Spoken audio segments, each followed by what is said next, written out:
العالمين والصلاة والسلام على سيد الأنبياء والمرسلين وعلى آله وصحبه ومن استنى بسنته إلى يوم الدين. اللهم اجعلنا منهم ومن الذين آمنوا وعملوا الصالحات وتواصوا بالحق وتواصوا بالصبر. آمين يا رب العالمين. ثم أما بعد. Once again, السلام عليكم ورحمة الله وبركاته. قرآن کی ایک آیت پر اس پورے حلقے میں بحث ہوگی انشاءاللہ تعالی، اور میرا مقصد اس آیت کی بحث کا صرف یہ ہے کہ آپ کو میں یہ کچھ دکھا دوں کہ ٹرانسلیشن میں، ترجمے میں کیا چیز مسنگ ہے. پورے حلقے کا مقصد صرف ایک ہی ہے، what is missing in translation، ترجمے میں کیا چیز مسنگ ہے. وَإِذَا سَأَلَكَ عِبَادِي عَنِّي فَإِنِّي قَرِيبٌ أُجِيبُ دَعْوَةَ الدَّاعِ إِذَا دَعَانِ فَلْيَسْتَجِيبُوا لِي وَلْيُؤْمِنُوا بِي لَعَلَّهُمْ يَرْشُدُونَ. اور جب میرے بندے میرے بارے میں آپ سے سوال کریں تو بے شک میں قریب ہوں، میں پکارنے والے کی پکار قبول کرتا ہوں جب بھی وہ مجھے پکارے.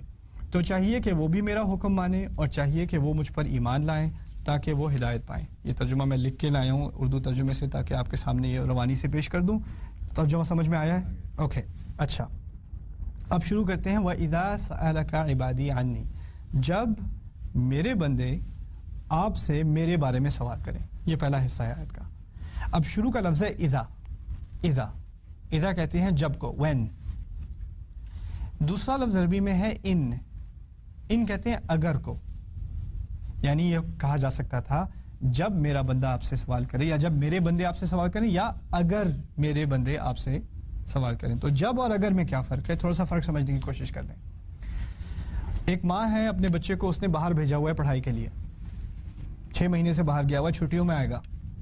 اب ماں انتظار میں ہے. اب ماں کیا کہے گی؟ جب میرا بیٹا آئے گا تو پراٹھے بناؤں گی، یا اگر میرا بیٹا آئے گا تو پراٹھے بناؤں گی؟ کیا کہے گی؟ اگر نہیں کہے گی. اگر نہیں کہے گی. اور کوئی اور غلطی سے اگر کہہ دے تو اس کی شامت آئے گی، یا مطلب اگر جب آئے گا. یعنی ماں کو ایک توقع ہے، ایک ایکسپیکٹیشن ہے کہ بیٹا آ رہا ہے، ٹھیک ہے نا، تو جب وہ کال کرے گا، یعنی اگر وہ کال کرے گا، جب وہ کال کرے گا.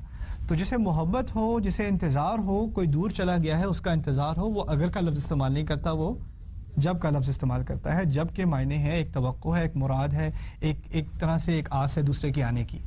اللہ تعالیٰ ہمارے انتظار میں ہے اس آیت میں. کب دعا کرو گے؟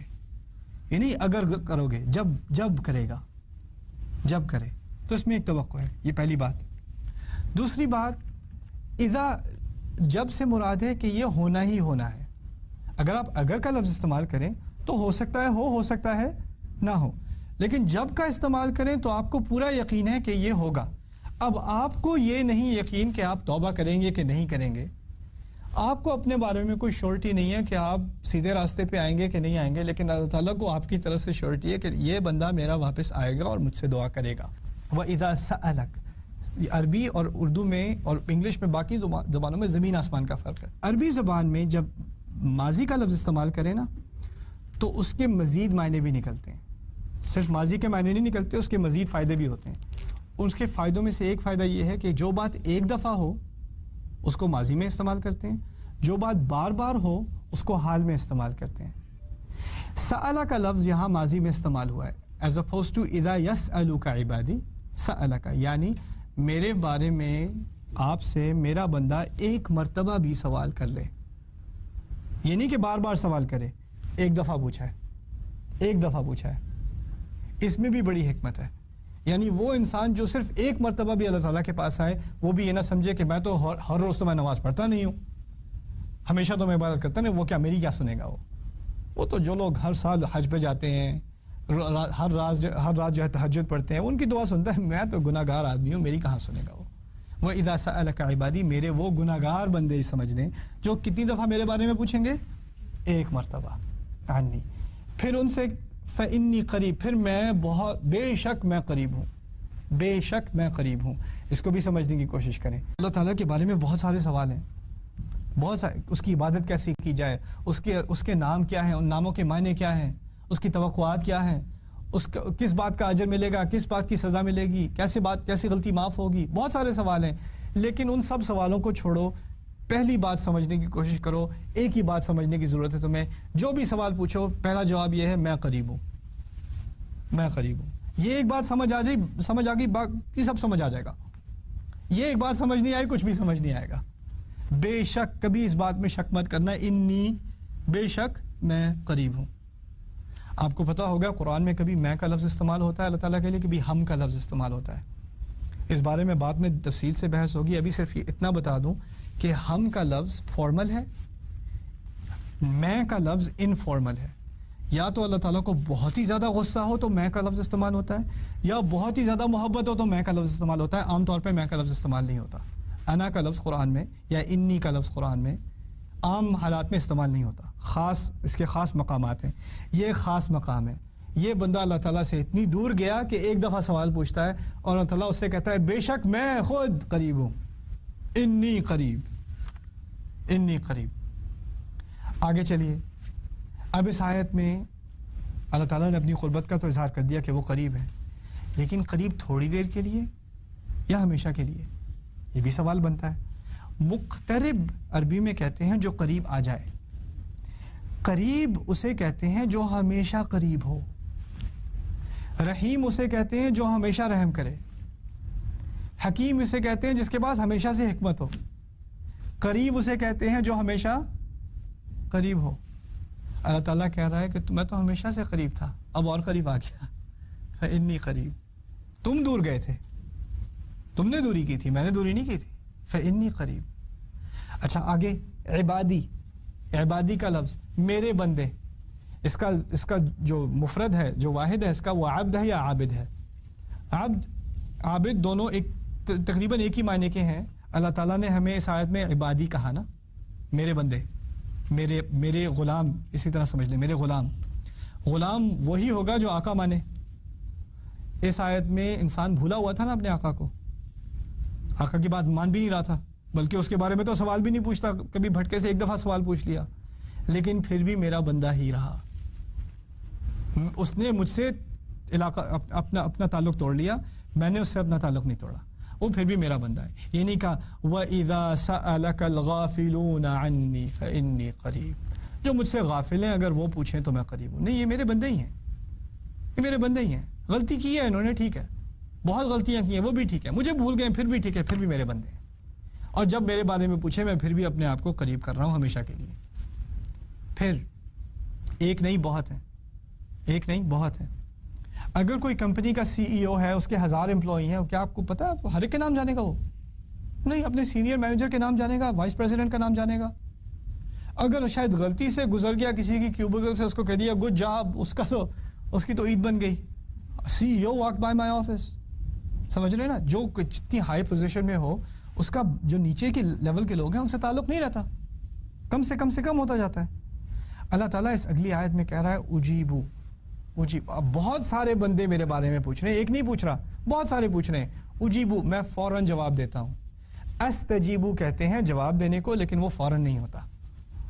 استجیبو کا لفظ استعمال نہیں کیا، اجیبو کا لفظ استعمال کیا. اس کا مطلب ہے میں فوراً جواب دیتا ہوں، فوراً جواب دیتا ہوں. دوسرا فائدہ اجیبو کا یہ ہے کہ اس میں تیزی ہوتی ہے. ایک تو فوراً تیزی، وہ تو میں نے کہہ دیا تھا. اجیبو کیونکہ یہ حال کا صیغہ ہے، بار بار جواب دیتا ہوں، یعنی سوال ایک تھا، جواب بہت سارے آ رہے ہیں. سوال ایک دفعہ کیا، جواب آتے جا رہے ہیں. اگر ایک جواب ہوتا تو اجبتو، لیکن اجیبو ہے، لفظ اجیبو استعمال ہوا ہے. اجیبو کے فائدے عربی میں یہ ہے، عربیت سے فائدہ یہ نکلتا ہے کہ سوال اس نے ایک دفعہ پوچھا، جواب میں دیے جا رہا ہوں. اس نے مانگا، اس نے رزق مانگا، میں نے ایک دفعہ رزق دیا نہیں، اللہ تعالیٰ رزق دیے جا رہا ہے. اور پوچھا کتنی دفعہ تھا؟ ایک دفعہ. صحت کا ایک دفعہ پوچھا تھا، وہ صحت برقرار رکھے جا رہا ہے. تم سو رہے ہو، تم جاگ رہے ہو، تمہارا خیال رکھ رہا ہے. اجیبو، میں جواب دے رہا ہوں. اب جواب کس کا دے رہا ہوں؟ دعوت الداعی. ایک لفظ پہ غور کرنے کی ضرورت ہے. دعوت الداعی، یہ نہیں کہا کہ میں دعا کرنے والے کا جواب دے رہا ہوں، میں دعا کرنے والے کی دعا کا جواب دے رہا ہوں. دعوت الداعی، اس میں دو لفظ ہیں، دعوہ اور داعی. دعوہ کا لفظ دعا کی طرح ہے، دعا کا لفظ آپ سمجھتے ہیں نا، لیکن دعا کا لفظ استعمال نہیں ہوا یہاں. اس کی ہمیں توقع تھی کہ دعا کا لفظ استعمال ہوگا، وہ ہوتا دعا الداعی. عربی ہوتی اجیبو دعا الداعی، میں دعا کرنے والے کی دعا کا جواب دوں گا اور یہ دیتا ہوں. لیکن لفظ دعویٰ کا استعمال ہوا، دعویٰ میں یہ آخر میں جو تا ہے نا، دعویٰ، اسے مصدر مرہ کہتے ہیں. مقصد کہنے کا یہ ہے جو ایک ہی دفعہ کی جائے صرف، یعنی وہ ایک والی بات جو سألہ میں تھی وہ دوبارہ دہرائی جا رہی ہے. اس نے صرف ایک دفعہ پکارا ہے اور کبھی نہیں پکارا. اور یہ کون سا انسان ہے جس نے پکارا ہے؟ اس کی جو صفت اس آیت میں ہے وہ الداعی ہے. الداعی کہتے ہیں پکارنے والے کو. اب پکارنے والا کو خاص تو صفت ہے نہیں. کوئی کافر بھی پکارنے والا ہو سکتا ہے کہ نہیں؟ کوئی عیسائی بھی پکارنے والا ہو سکتا ہے کہ نہیں؟ کوئی مشرک بھی پکارنے والا ہو سکتا ہے کہ نہیں؟ کوئی بھی پکارنے والا ہو سکتا ہے کہ نہیں؟ کوئی بھی ہو سکتا ہے. کوئی متقی بھی پکارنے والا ہو سکتا ہے, کوئی فاسق, کوئی گنہگار, کوئی نافرمان, وہ بھی پکارنے والا ہو سکتا ہے. کوئی عالم بھی پکارنے والا ہو سکتا ہے, کوئی جاہل بھی پکارنے والا ہو سکتا ہے. اس آیت میں یہ نہیں کہا میں بہت ہی بہترین عبادت کرنے والے لوگوں کا جواب دوں گا, میں متقی کا جواب دوں گا, میں محسن کا جواب دوں گا, میں حاجی کا جواب دوں گا, میں عمرہ کرنے والے کا. نہیں, جو بھی پکار لے. اگر پکارنے والے بنو تو میں جواب دینے کو تیار ہوں, حالانکہ تم نے صرف ایک ہی دفعہ پکارا ہو. دعوتا. پھر الداعی, یہ بھی بہت بہترین کلام ہے. الداعی, اس میں الف لام ہے. الف لام اسے کہتے ہیں لام التعریف عربی میں. لام التعریف اس وقت استعمال ہوتا ہے جب آپ کسی کو جانتے ہوں. آپ کے پاس جیسے میں ہماری انسٹیٹیوٹ میں تقریباً روز کی 1000 ای میل آتی ہیں. ہم لوگوں کو جانتے ہیں کہ نہیں جانتے؟ ہم نہیں جانتے. 1000 ریکویسٹ آتی ہیں. اللہ تعالیٰ پہ کتنی ریکویسٹ جا رہی ہیں اندازہ کریں. اور وہ کہتے ہیں کہ ہر ایک کو میں نام سے جانتا ہوں. وہ کوئی پکارنے والا نہیں ہے, خاص پکارنے والا ہے. ہر پکارنے والا میرے نزدیک خاص ہے. الداعی. آخری بات پھر انشاءاللہ اگلی آیت کو مکمل اگلی دفعہ کریں گے.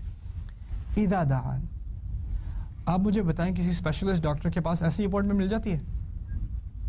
مہینوں انتظار کرنا پڑتا ہے نا. اگر آپ نے پریزیڈنٹ سے بات کرنی ہے, پرائم منسٹر سے بات کرنی ہے, گورنر سے بات کرنی ہے, ایسی واک ان نہیں, اپوائنٹمنٹ دینی پڑتی ہے نا. وہ بھی اگر بہت لکی ہو تو اپوائنٹمنٹ ملے گی. اللہ تعالیٰ سے لوگ کہتے ہیں سب سے بہترین دعا کرنے کا وقت کون سا ہے؟ مجھے ذرا بتائیں کون سے وقت دعا کروں تاکہ اللہ تعالیٰ فلان چیزیں مجھے دے دے. اس آیت میں جواب ہے اذا دعان, میں فوراً کسی بھی پکارنے والے کی دعا کا جواب دینے کو تیار ہوں جب کبھی وہ مجھے پکارے. یعنی یہ بھی نہیں کہا یہ خاص وقت ہے, اس کے علاوہ مجھے تک مت کرنا. اذا دعان, جب بھی پکار لے. What an amazing invitation in this ayah, سبحان اللہ. تو یہ میں ہائی لائٹ کرنا چاہ رہا ہوں کہ ترجمے میں کیا چیز مسنگ ہے. اس کی مزید تحقیق انشاءاللہ تعالی اگلے حلقے میں کریں گے. بارک اللہ لی ولکم فی القرآن الحکیم ونفعنی وإیاکم بالآیات والذکر الحکیم. والسلام علیکم ورحمۃ